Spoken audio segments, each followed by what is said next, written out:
Molly Katanga, wife to the deceased Henry Katanga, frail and in a wheelchair, made her appearance at Nakawa Chief Magistrate's Court following a warrant of arrest issued earlier this week.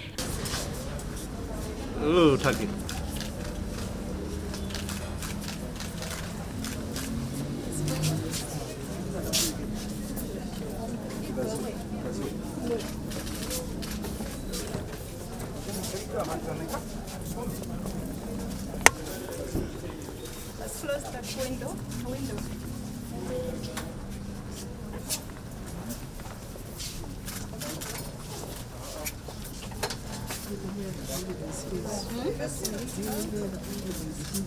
Yes.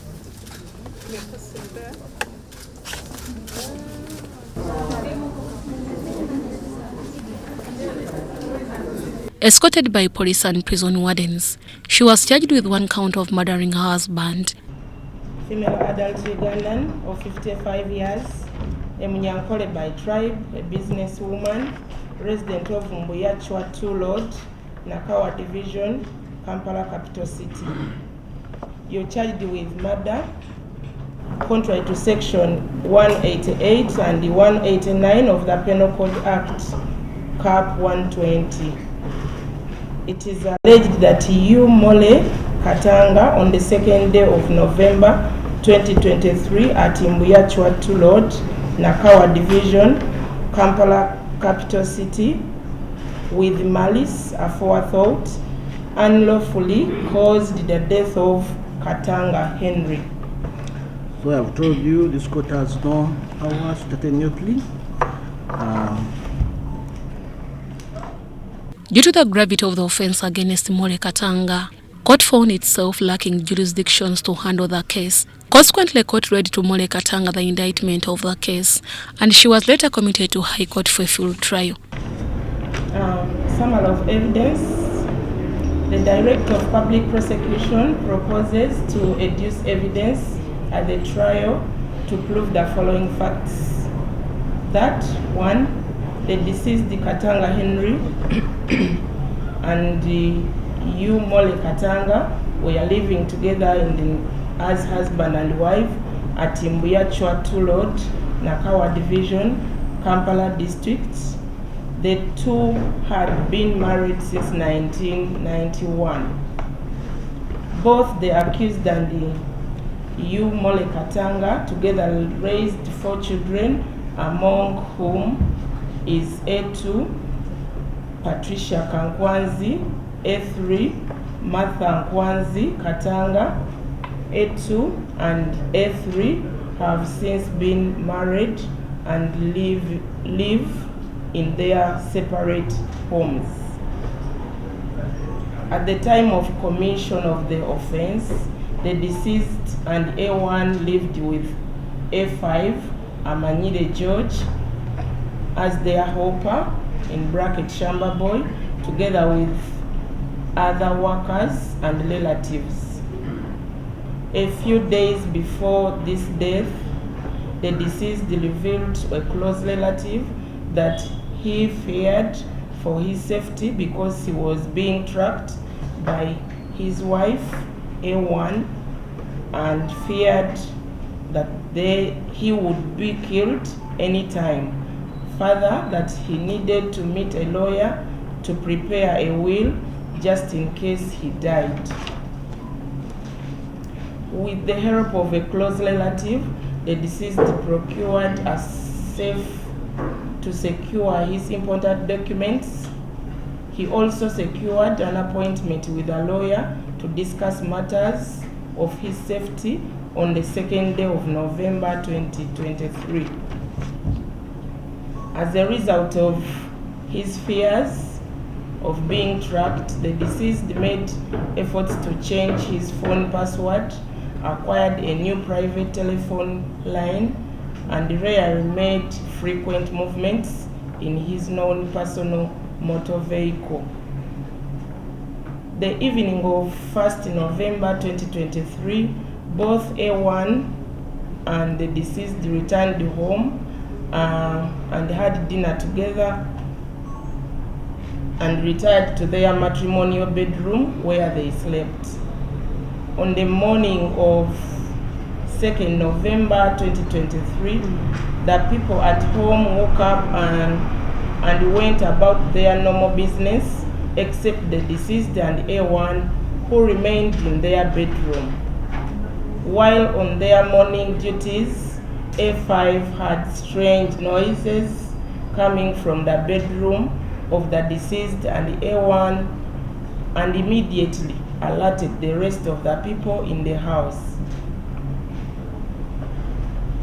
The workers moved closer to the bedroom to ascertain what could be happening. They had struggle inside the bedroom, and they suspected that the two A1 and the deceased could be fighting, and immediately telephoned A2 and A3 to come and ascertain what was going on between their parents. Before the arrival of A2 and A3, the workers heard loud blasts, and immediately the noises in the bedroom stopped. A1 opened the door to their bedroom and walked to the adjacent room, wherein she called A5 and instructed him to call her daughters, A1 and A3, to come. On approaching the bedroom where A1 and the deceased slept, A5 noticed a trail of blood from the master bedroom to the room where A1 was seated. Shortly after, A2 and A3 arrived at the home. A3 remained downstairs and A2 went up to the bedroom of A1 and the deceased. A2 saw the deceased in a pool of blood and went to the adjacent room where she found A1. A2 and A5 assisted A1 downstairs to the motor vehicle, and A2 drove A1 to Bugolo Medical Center, leaving A3 behind together with the rest of the workers. A3 eventually moved upstairs to the master bedroom where she observed the deceased lying hopeless in the pool of blood on his bed. She, A3, picked the mobile phone of the deceased and locked the bedroom. She, A3 in bracket, then gave instructions to A5 to clean the blood that was outside the master bedroom, leading to the adjacent room. A5 inquired from A3 about the condition of the deceased since the deceased hadn't been seen out. A3 responded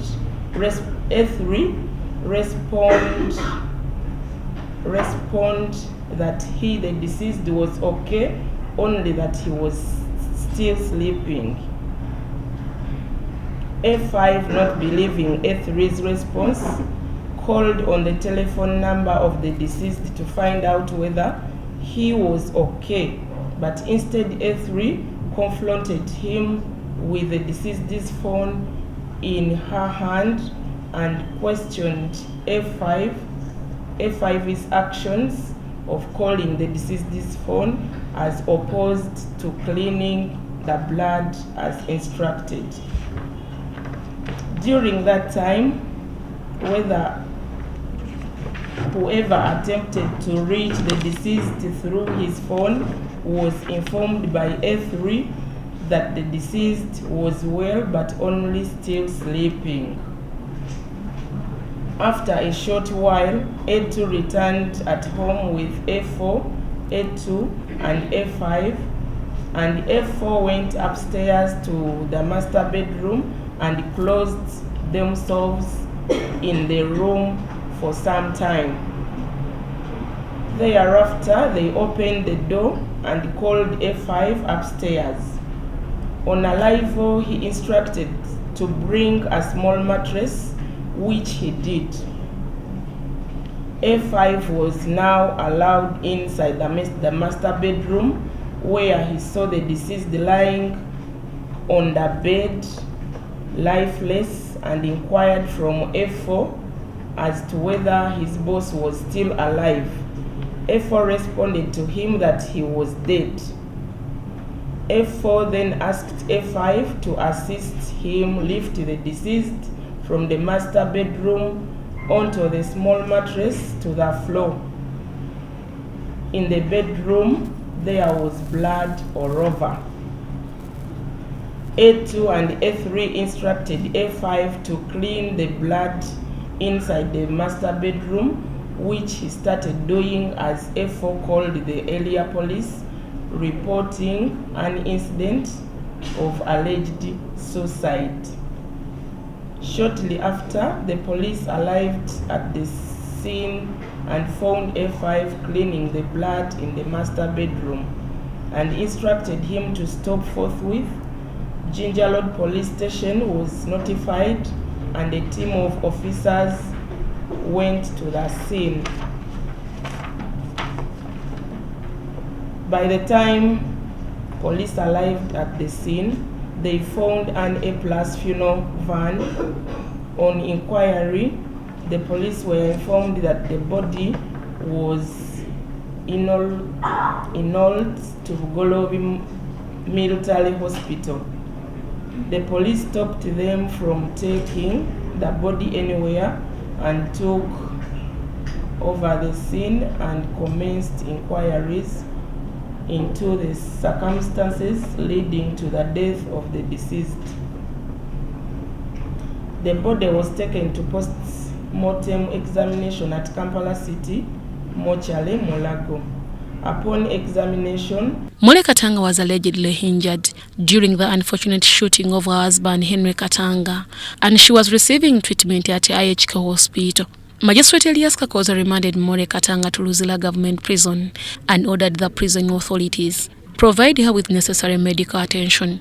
Simultaneously, the court also ordered security operatives to vacate Henry Katanga's residence and return it to the family, since investigations are complete, as per the prosecution's allegations. Just clear and proper. The other issue, my own friend Mr. Karenda will address your worship on concerns the home of the accused, which has been since the incident under police hands and not accessible to the family. Now that the investigations are complete and she's committed, I think my own friend Mr. Kameka can take her to that point. Your Honor, when the police took over the investigation of this matter, of course, the home of the suspect was the area concerned, was cordoned off, and then police started their investigations with the scene of crime officers, visiting it a number of times. But thereafter, cordoning off continued.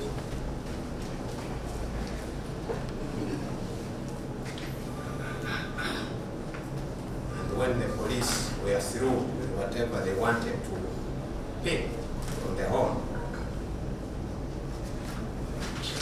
it was never surrendered back to the suspect and family. So as it is, it continues, the home continues to be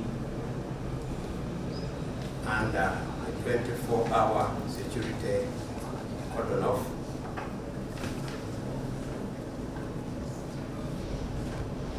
Since 2nd November to date. The owner is they also be aware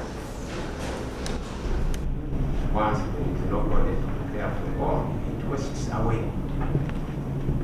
But now that the investigations of the state are over, our humble prayer is that an order be issued to the security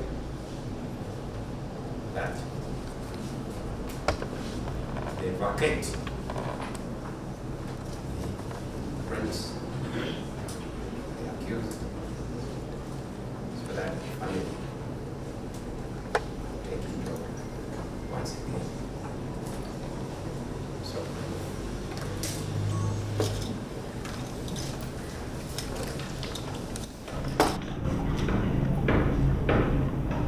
Your Worship, before I respond to the specific issues that my land brothers have raised with the appearance of A1, you are not likely to see us here very soon. So I just wanted to take this opportunity to thank you for how you have handled us, and also to thank my land brothers for their endeavors. Now, regarding the request for her medical condition, I think we are in agreement that it is in order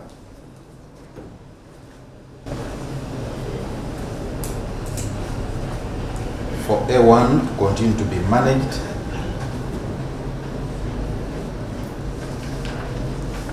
in an environment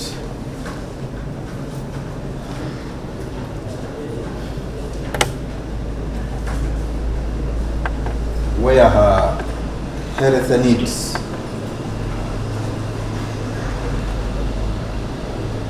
will be served.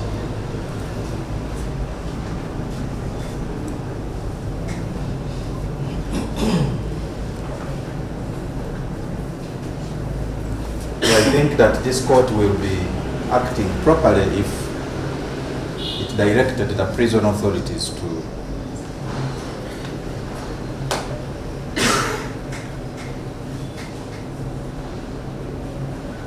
handle her in that manner.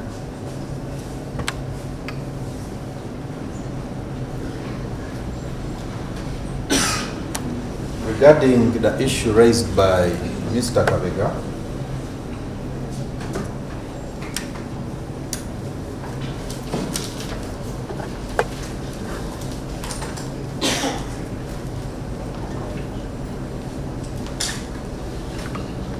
as to whether or not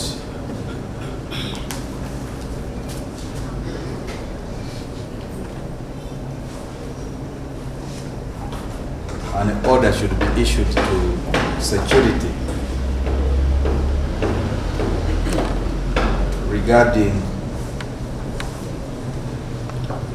the affairs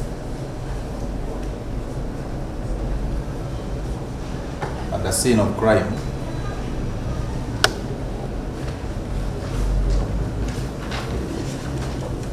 My honest view is that it's not a simple question requiring a yes or no response. And so I propose that it be handled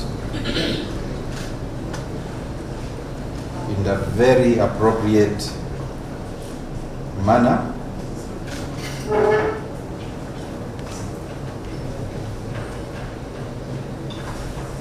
First, I am not aware as to which security organ is in charge.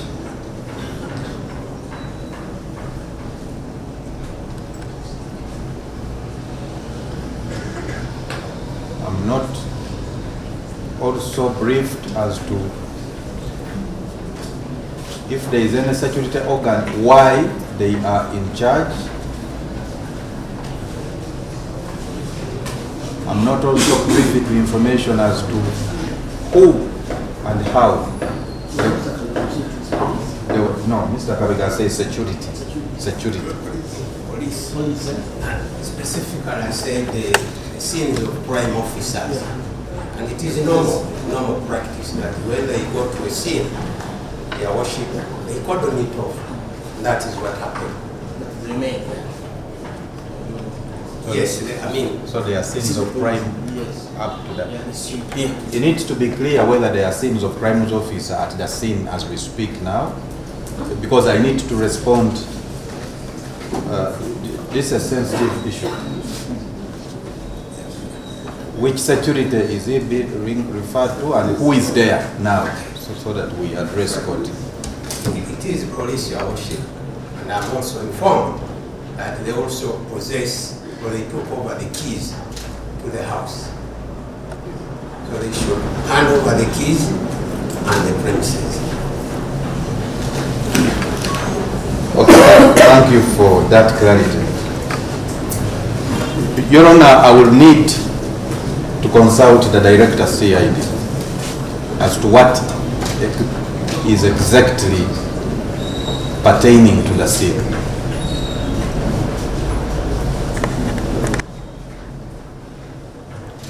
What I can confirm with certainty is that the Directorate of Forensics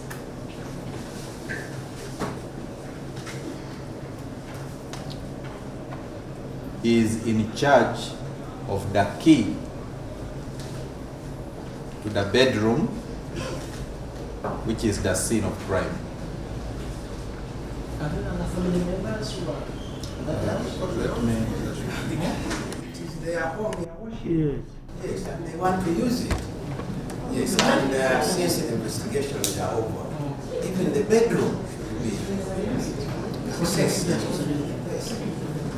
So, Your Honor, what I was saying is that what I can confirm with certainty is that the Directorate of Forensics is in charge of the key to the bedroom.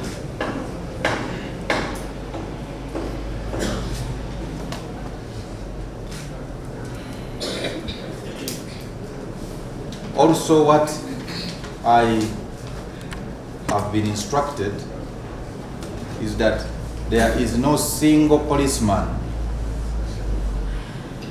at the home, not even a single guard.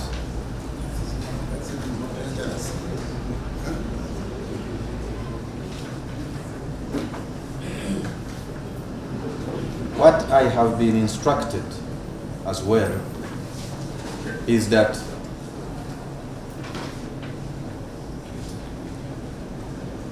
the military, which was, still remains guarding the home.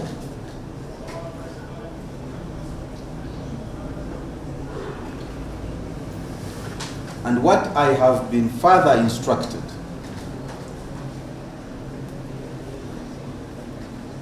is that the military officials are guarding the home on the account of the homeowners.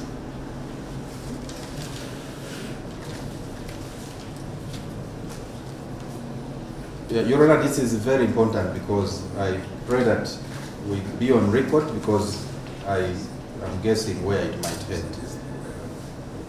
That the military that were still remain on guard in that home on account of the homeowners. Yes. Yes. Yes. And there is no single police officer that can be found at that scene, at that home today. Now, those are instructions I have got. Now, complex as this scenario sounds, I want to propose that the right forum for addressing the details of what is happening, how it should be done, Your Honor, it should best be handled administratively. Administratively, by the relevant security organs. Your Honor, I am aware that my land brother, Mr. Kabega, has already written a letter to the Director CID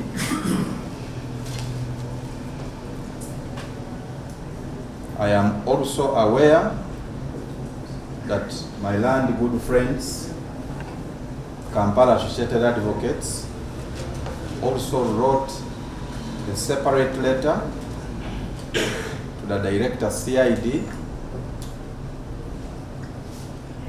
I am further aware that the Director CID has held a meeting between Council Bruce and Council Ellison on this subject, and the matter is being handled administratively with all its security complexities that they be. So I want to propose that yes, the request is well placed, but I don't know how. I believe that no. Let me help myself. The request is well placed, but it can best be addressed to the security organs, if any, that are guarding the home. And should there be no administrative remedy, then a substantive application should be brought with facts that can be responded to. So I want to propose, Your Honor, that this court should not be driven into issuing orders on circumstances that are not clear enough. I want to submit in-house. The police has taken the home. Not that, I've heard from both sides, and prisons should ensure that their accused receives treatment, still sick, and her doctor should access her. As regards the house, the accused person, all the accused are committed to High Court for trial, and the investigations are over. And I think everything was corrected from the scene of crime.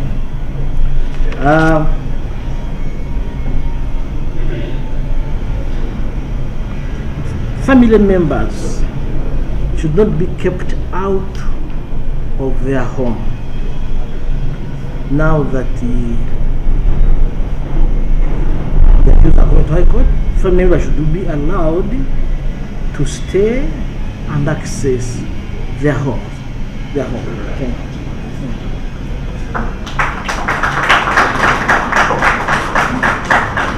That's all. We are done.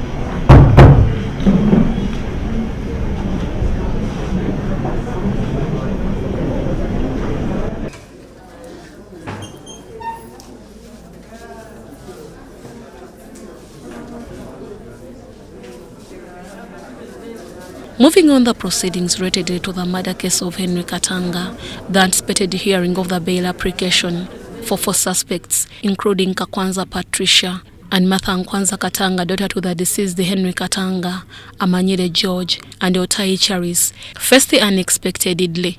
Although the defense legal team was ready to hear the bail application, prosecution was not set. The presiding judge, Isaac Mwata, also delivered a ruling on the jurisdiction of Nakawa Magistrates Court to hear the case of the 4 accused persons. With the count of murder, it is argued by the applicant that the magistrate didn't have jurisdiction to take pleas of A2, A3, F1, F5. The basis for this argument is that they are jointly charged with A1, who is charged with a capital offense for which the chief magistrate lacks jurisdiction. Jurisdiction means and includes any authority conferred by the law upon the court to decide or adjudicate any dispute between the parties or pass judgment or any order. A court cannot entertain a cause which has no jurisdiction to adjudicate upon. Issues of jurisdiction are substantive to the extent that they go to the core of a case, and if a court lacks a jurisdiction, whether pecuniary or territorial, over the subject matter, its judgment and orders, however precisely cited and technically correct, are of no legal consequence, and they may not only be set aside anytime by the court in which they are rendered, but declared void in every court in which they are presented. See the case of Gavula Benefancio versus Wachidalu Meraso, that is the Jinja High Court authority. It is not in dispute that the Chief Magistrate is closed with the jurisdiction to hear and determine the offense of destroying evidence under section 102 of the Penal Code Act, and that of being accessory after the fact of murder contrary to section 392 subsection 1 of the Penal Code Act. The charge sheet in the instant case, however, contains a count of murder which is clearly outside the jurisdiction of the Chief Magistrate's Court. The question to determine is whether in those circumstances the Chief Magistrate was closed with the jurisdiction to handle the matter. In the case of Uganda versus Ndiamuhaki Julius and others, that was criminal revision, was the number 1 of 2016 of Kabare Court. The court held the practice in such cases is that the gravest offense in a multiple count charge sheet determines the jurisdiction. The count of murder in this case determined the jurisdiction of which court could handle this case. Now, that is the ruling of the court in that case, that the count of murder in that case determined the jurisdiction of which court could handle the case. I find no reason to depart from that decision. The magistrate was therefore only required to read the charges and advise the respondents that he did not have jurisdiction to hear the case, and that they would take a plea or apply for bail in a court with a competent jurisdiction, and thereafter remand them. The purported actions taken by the land chief magistrate were irregular and a nullity at law. He had no power to take a plea on a charge sheet that contained a count of murder. It's only a court with jurisdiction over all the courts, over all the counts in the charge sheet that has the jurisdiction to take plea, hear and determine the case or grant bail. The above notwithstanding, the DPP also has power to determine the offences to be committed to the High Court for trial if the Magistrates Court has, even if the Magistrates Court has jurisdiction over the same. This is provided for under section 169 of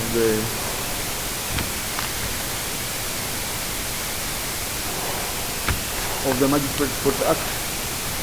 In the result, I find that the land chief magistrate had no jurisdiction to take plea given the nature of the charges presented before him. The resultant pleas are hereby set aside for being irregular and a nullity. The respondent shall take plea at the commencement of the trial before a court of competent jurisdiction. I so order. Court will resume on 9th February 2024 to hear the bail application.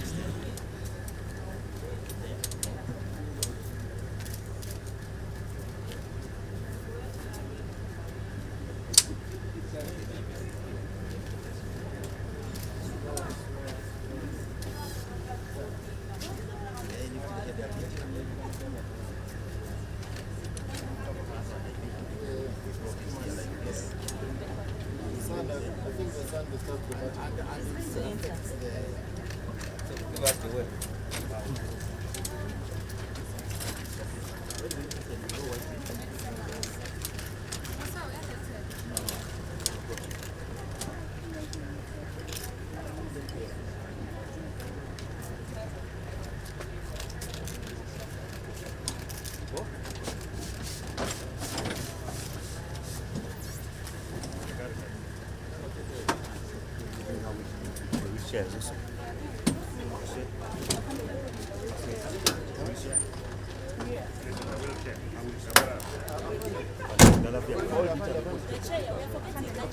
the wheelchair.